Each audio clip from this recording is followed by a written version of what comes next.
Hello friends, welcome to study group Pathshala. मैं हूं विलास और आज की क्लास काफ़ी ज़्यादा इंपॉर्टेंट होने वाली है। आज की क्लास से हम लोग स्टार्ट करने वाले हैं IB/ICAI टीयर 2 के लिए कंप्लीट सीरीज़ को।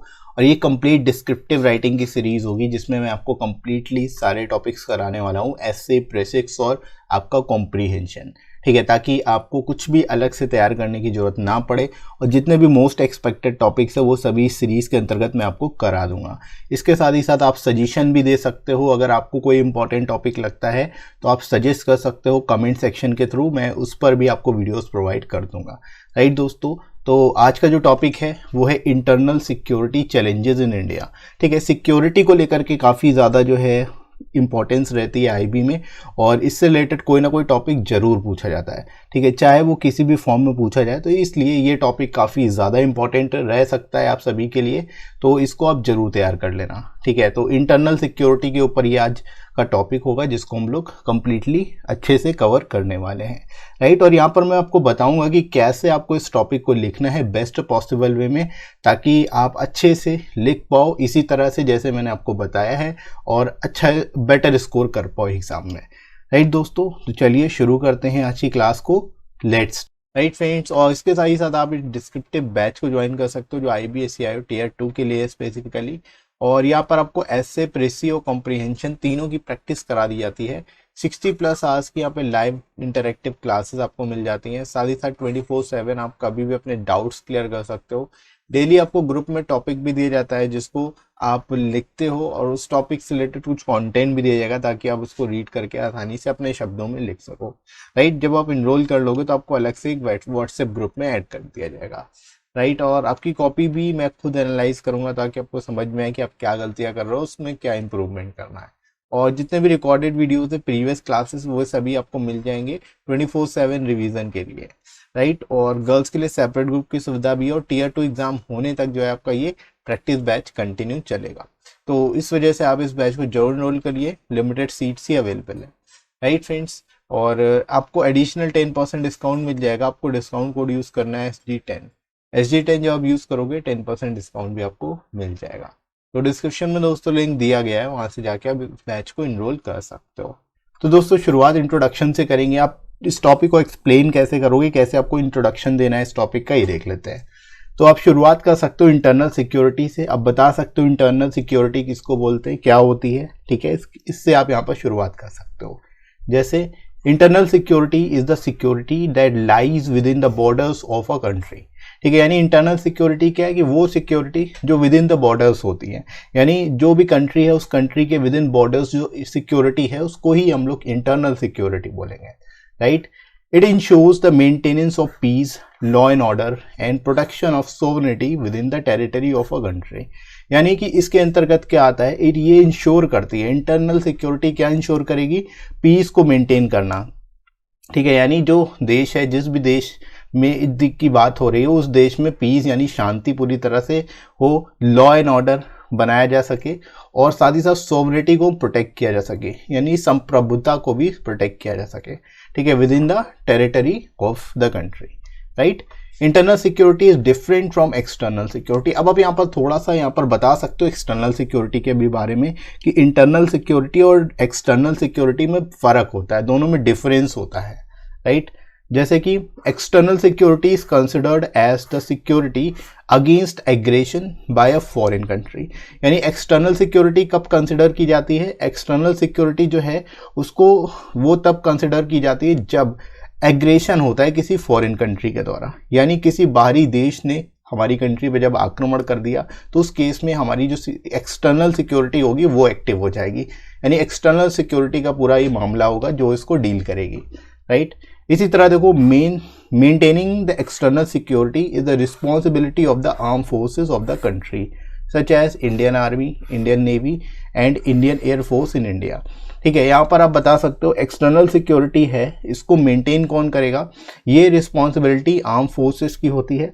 और आर्म फोर्सेस इंडिया में कौन कौन से हैं, इंडियन आर्मी है, इंडियन नेवी है और इंडियन एयर फोर्स है।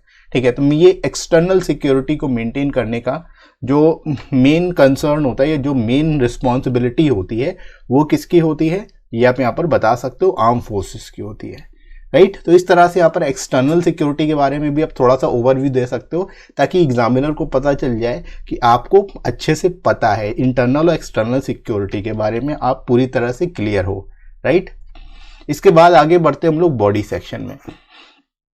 तो यहाँ पर दोस्तों आप बता सकते हो इंटरनल सिक्योरिटी के बारे में, जैसे कि while internal security comes under the purview of the police, यानी जैसे कि एक्सटर्नल सिक्योरिटी जो है वो आर्म फोर्सेस के अंडर में आती है, वैसे ही इंटरनल सिक्योरिटी जो है वो किसके अंतर्गत आती है, पुलिस के अंतर्गत आती है, राइट।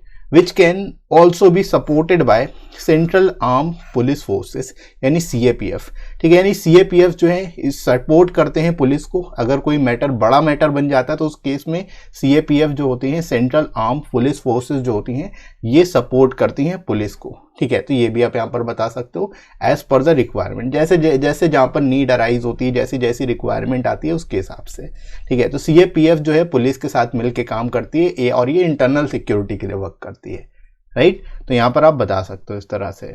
इसके अलावा देखो, in India the internal security matters are governed by ministry of home affairs, MHA, यानी जो मिनिस्ट्री ऑफ होम अफेयर्स है यही क्या करती है, यही बेसिकली जो है इंटरनल सिक्योरिटी को कंसर्न करती है, गवर्न करती है, ठीक है। तो आप ये बता सकते हो इस तरह से, होम मिनिस्ट्री जिसको हम लोग कहते हैं मिनिस्ट्री ऑफ होम अफेयर्स जो है इंटरनल सिक्योरिटी को पूरी तरह से कंट्रोल करती है।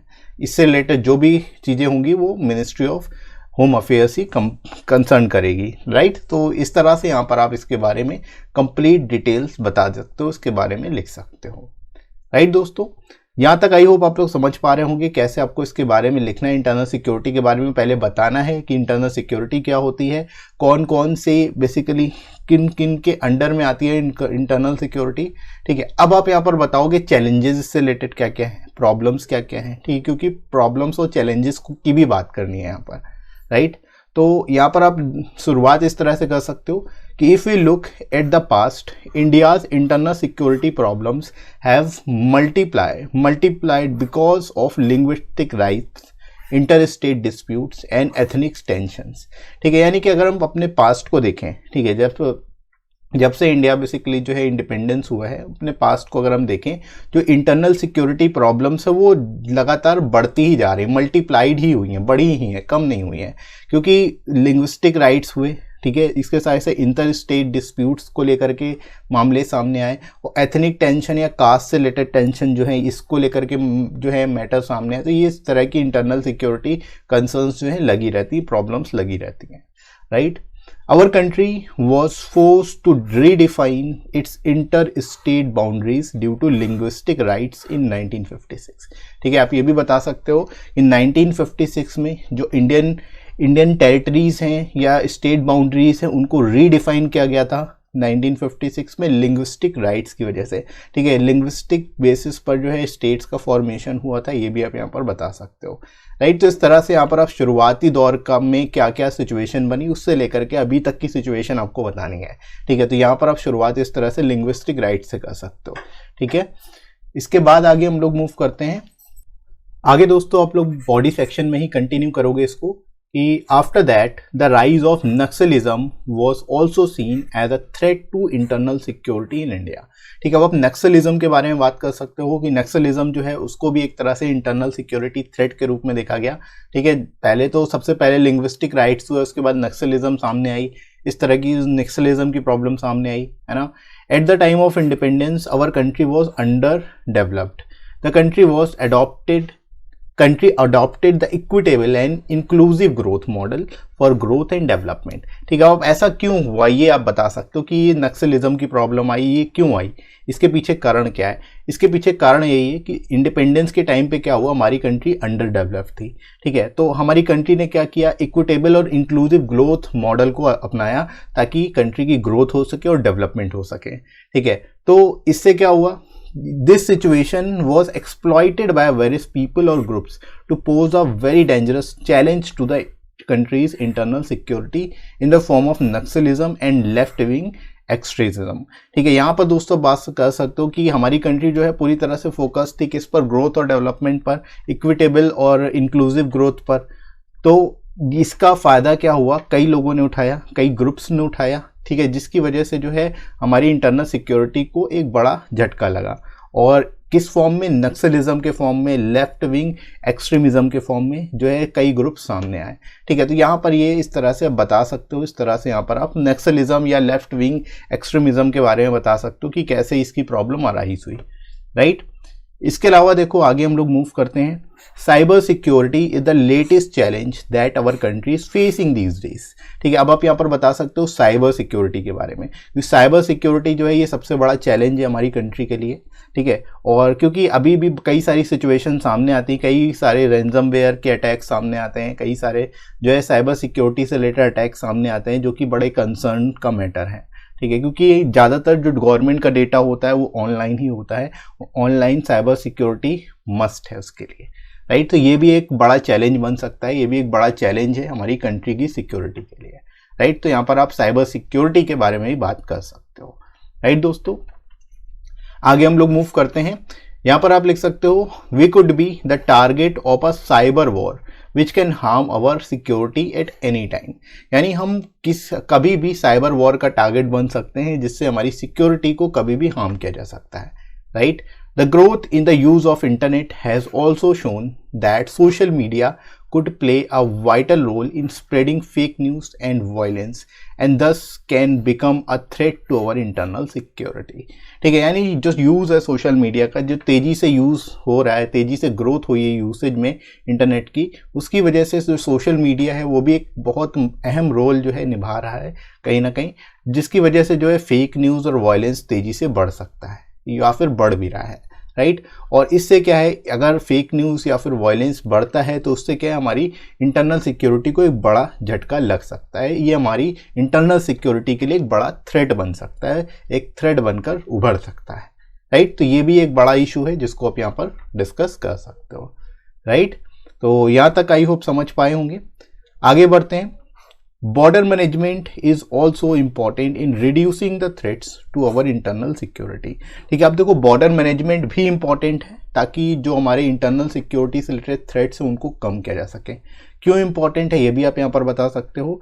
अ weak border management can result in infiltration of terrorist. ठीक है, यानी अगर प्रॉपर बॉर्डर मैनेजमेंट नहीं होता है तो उससे क्या होगा कि टेररिस्ट जो है इन्फिल्ट्रेट कर जाएंगे, यानी दूसरी देशों से हमारे देश में आ जाएंगे। ठीक है, और क्या हो सकता है, इलीगल इमिग्रेंट्स आ सकते हैं, और and smuggling of items like arms, drugs and counterfeit currency. ठीक है, इसके साथ स्मगलिंग भी हो सकती है, जैसे कि आर्म्स की स्मगलिंग, ड्रग्स या फिर फेक करेंसी या काउंटरफिट करेंसी की प्रॉब्लम भी अराइज हो सकती है हमारी कंट्री में। तो ये सभी जो है इंटरनल सिक्योरिटी का एक हिस्सा है, तो इसलिए बॉर्डर मैनेजमेंट भी प्रॉपर तरीके से होना चाहिए, प्रॉपर तरीके से जो है इसको कंसिडर किया जाना चाहिए, राइट। तो ये भी यहाँ पर आप बॉर्डर मैनेजमेंट के बारे में जितने भी एस्पेक्ट हैं बेसिकली इंटरनल सिक्योरिटी से रिलेटेड, उन सभी को आपको यहाँ पर टच करना है, उन सभी के बारे में आपको यहाँ पर बात करनी है। जो भी आपको वर्ड लिमिट दिए 400 वर्ड लिमिट में आपको सारी चीज़ों को एक तरह से बता देना है ओवरव्यू देते हुए, है ना। तो बस ऐसे ही आपको आसानी से लिखते चले जाना है, ऐसे बहुत ज़्यादा डिफिकल्ट नहीं है 400 वर्ड्स में लिखना ऐसे को। ठीक है, इसी तरह आगे बढ़ते हैं हम लोग कंक्लूजन की ओर।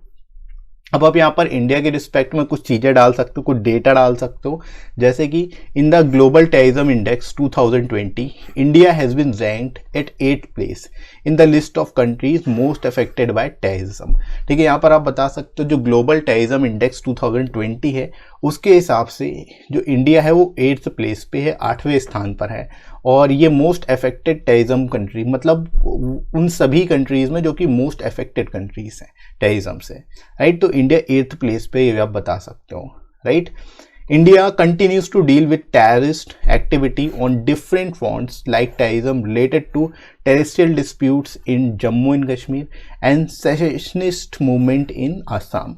ठीक है, तो यहाँ पर आप अदर भी बता सकते हो कि इंडिया जो है कल लगातार जो है कंटिन्यूसली जो है टेररिस्ट एक्टिविटी को कहीं ना कहीं कन्फ्रंट कर रहा है, चाहे वो टेरेस्ट्रियल डिस्प्यूट के फॉर्म में हो, जैसे कि जम्मू एंड कश्मीर में जो आर्टिकल 370 है उसको रिवोकेशन के केस में जो डिस्प्यूट हुए, जो कई सारी समस्याएं वो आप यहाँ पर बता सकते हो।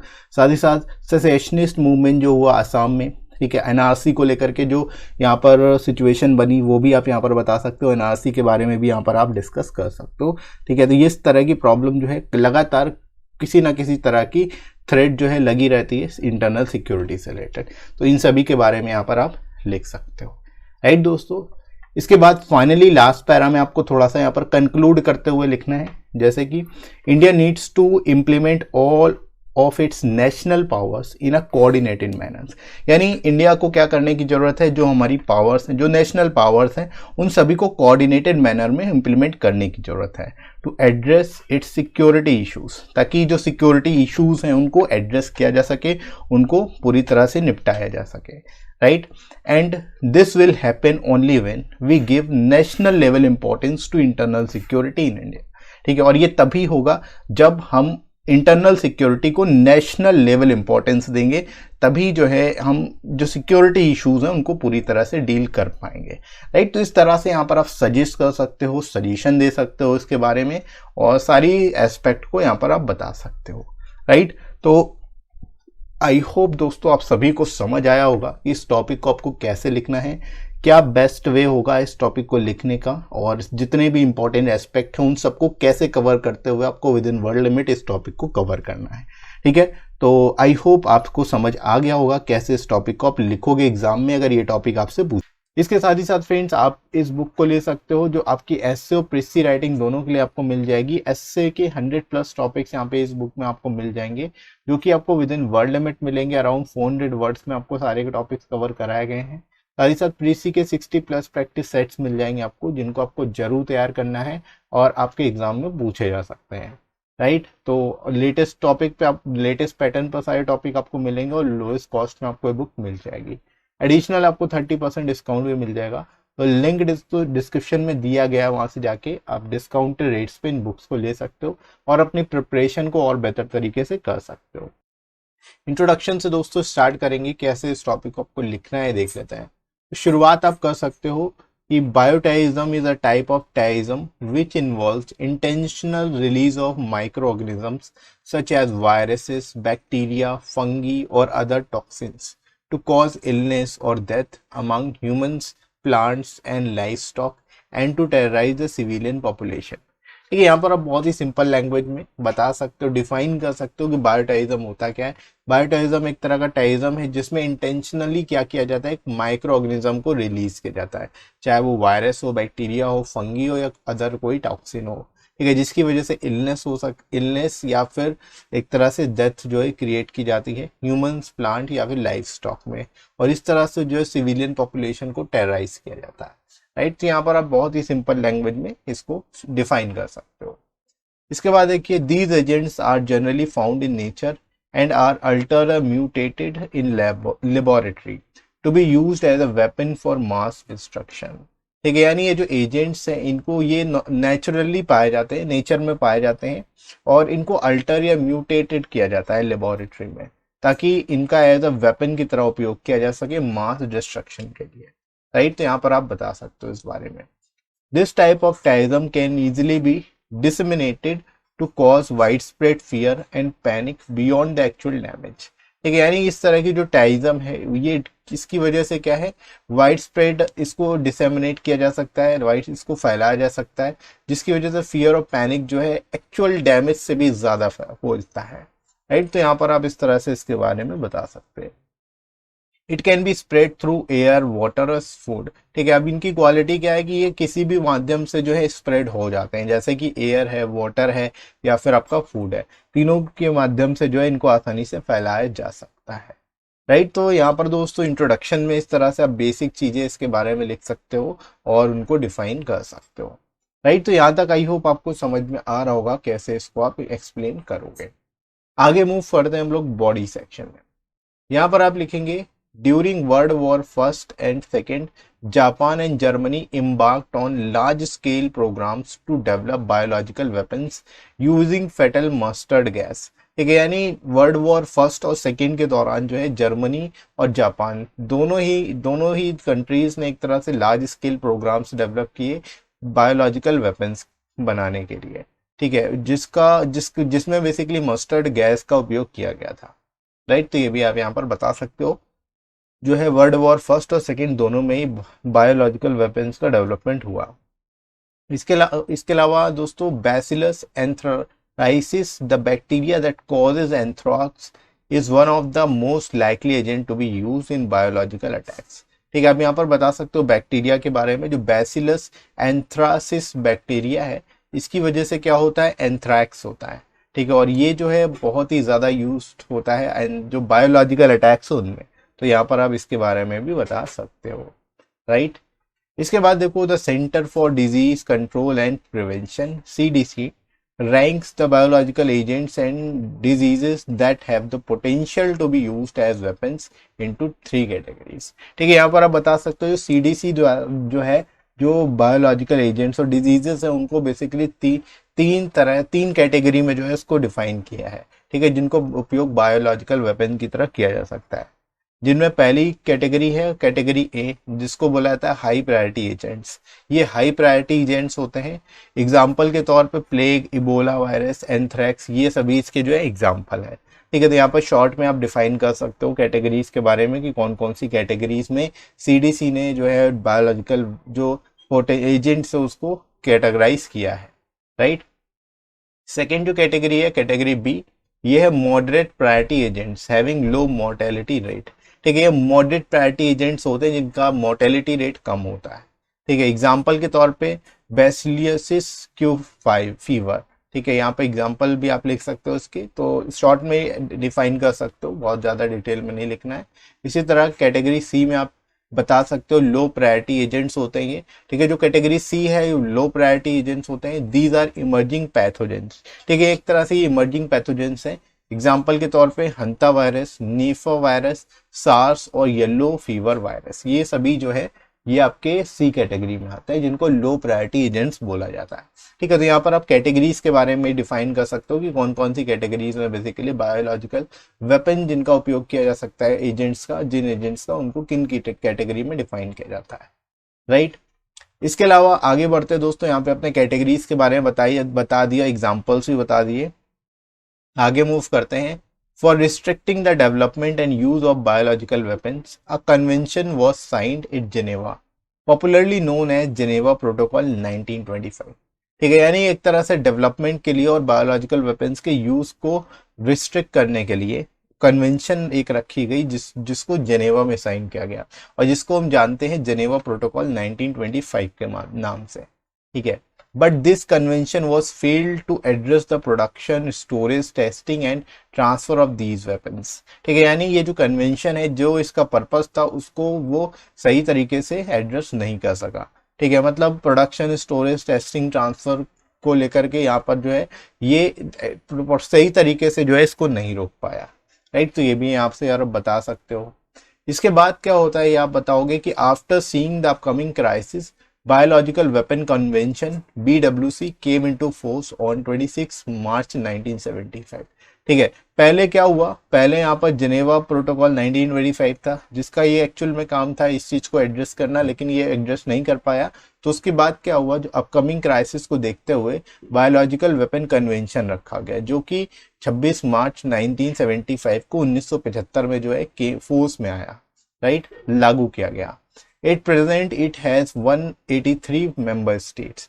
ठीक है, यानी इसके 183 मेंबर स्टेट्स हैं करंट में, और India is also member state of this convention. India भी जो है इसका एक पार्ट है, इसका एक हिस्सा है, राइट। तो यहाँ पर आप बता सकते हो इस तरह से इसके बारे में, BWC के बारे में, right. BWC is formed to restrict the development, production, acquisition, transfer, stockpiling and use of biological weapons। ठीक है, इसका बेसिकली गठन क्यों किया गया, इसको फॉर्म क्यों किया गया, इसका फॉर्म करने का मकसद यही था कि ताकि जो बायोलॉजिकल वेपन है उनका डेवलपमेंट रोका जा सके, production, acquisition, transfer, stock piling और इन सभी को, और यूज जो है बायोलॉजिकल वेपन्स का उसको खत्म किया जा सके, रोका जा सके, राइट। तो यहाँ पर आप इस तरह से इसके बारे में बता सकते हो, बेस्ट तरीके से लिख सकते हो। इसके बाद दोस्तों आगे बढ़ते हैं। It was a first multilateral disarmament treaty which bans the entire categories of weapons of mass destruction। ठीक है, यहाँ पे आप बता सकते हो कि फर्स्ट मल्टीलेटरल डिसआर्ममेंट ट्रीटी है, जो कि जितने भी तरह की कैटेगरी हैं जिनका वेपन की तरह यूज किया जा सकता है, उन सभी को ये क्या करता है, रिस्ट्रिक्ट करता है, बैन करता है। ठीक है, for mass destruction, right. The UN Secretary General said he sees an increasing risk of bioterrorism attack aimed at creating a pandemic similar to that of corona virus. ठीक है, यहाँ पर आप यही बता सकते हो यूएन सेक्रेटरी जनरल जो है उन्होंने भी रिसेंटली बोला हुआ है कि जो increasing risk of bioterrorism attacks है वो उसका एम क्या है, एक तरह की पेंडेमिक क्रिएट करना, जैसे कि कोरोना वायरस द्वारा की गई है। राइट, तो यहाँ पर इस तरह से इसका रिस्क काफी ज्यादा बढ़ जाता है और यहाँ पर आप इसके बारे में इस तरह से एक्सप्लेन कर सकते हो। इसके बाद दोस्तों मूव करते हैं हम लोग फाइनली कंक्लूजन की ओर। यहाँ पर आप इंडिया के रिस्पेक्ट में बता सकते हो कि in India natural disaster response force NDRF is specialised force constituted under the ministry of home affairs to deal with chemical, biological, radiological and nuclear attacks. ठीक है, इंडिया में इन सभी केमिकल, बायोलॉजिकल, रेडियोलॉजिकल और न्यूक्लियर अटैक से बचने के लिए क्या है, जो फोर्स है उसको हम बोलते हैं एनडीआरएफ। ठीक है, नेशनल डिफेंस रिस्पॉन्स फोर्स। ठीक है, जिसको मिनिस्ट्री ऑफ होम अफेयर्स के अंतर्गत डेवलप किया गया, गठन किया गया है। Since bioterrorism attacks are unpredictable, early detection, containment, treatment and communication are crucial steps for appropriate response against it. ठीक है, यानी कि बायोटेररिज्म अटैक्स होते हैं ये अनप्रिडिक्टेबल होता है। ठीक है, इसको पहले से प्रिडिक्ट नहीं किया जा सकता। इस वजह से early detection, containment, treatment, communication, ये सभी जो स्टेप्स हैं ये क्रूशियल स्टेप्स हैं ताकि इसके रिस्पॉन्स में जो है काम किया जा सके, इसके रिस्पॉन्स में जो है इसके रिगार्डिंग जो है अप्रोप्रिएट रिस्पॉन्स किया जा सके। राइट, लास्टली फाइनली आप यहाँ पे लिख सकते हो cooperation with friendly nations and the robust surveillance system have to maintain and construction of clinical lab should be done to fight against these issues in India। ठीक है, यानी हमें अपने फ्रेंडली नेशंस के साथ कॉर्पोरेशन बढ़ाना चाहिए, साथ ही साथ रोबस्ट सर्विलेंस सिस्टम को भी मेंटेन करना चाहिए ताकि इस तरह की अगर कोई भी एक्टिविटी होती है, अगर बायोटेररिज्म से रिलेटेड किसी भी तरह का हमें अंदाजा लगता है तो हम उसको पहले से ही रोक लें। ठीक है, और एक तरह से क्लिनिकल लैब्स भी होने चाहिए ताकि हम इसके अगेंस्ट और बेटर तरीके से काम कर सकें और इसके रिस्पॉन्स में और जल्द ट्रीटमेंट से रिलेटेड जो है उसको भी कवर कर सकें। राइट, तो इस तरह से यहाँ पर दोस्तों आप इसको लिख सकते हो बेस्ट तरीके से और एक्सप्लेन कर सकते हो। और आई होप आप लोग समझ पाए होंगे इस टॉपिक को आपको कैसे लिखना है। एग्जाम में अगर ये टॉपिक आपसे पूछा जाता है तो आप किस तरह से इसको लिखोगे। राइट फ्रेंड्स, तो आई होप आप लोग को समझ आ गया होगा ये टॉपिक कैसे एक्सप्लेन करना है। इसके साथ ही साथ आप लोग टेलीग्राम चैनल को ज्वाइन कर सकते हो, यहाँ पे आपको सारी इंपॉर्टेंट पीडीएफ और क्लासेस की नोटिफिकेशन मिल जाएगी। इसका लिंक आपको डिस्क्रिप्शन में मिल जाएगा, वहां से जाके आप जो है टेलीग्राम चैनल भी ज्वाइन कर सकते हो। और ये वीडियो आपको कैसा लगा कमेंट करके जरूर बताइएगा। वीडियो हेल्पफुल लगा हो तो लाइक करिएगा, इस वीडियो को शेयर करिएगा अपने सभी दोस्तों में और सब्सक्राइब कर लीजिए इस चैनल को अगर आप में से कोई नया है तो। राइट फ्रेंड्स, तो अभी के लिए इतना ही, नेक्स्ट मिलते हैं अगली क्लास में। Thanks for watching.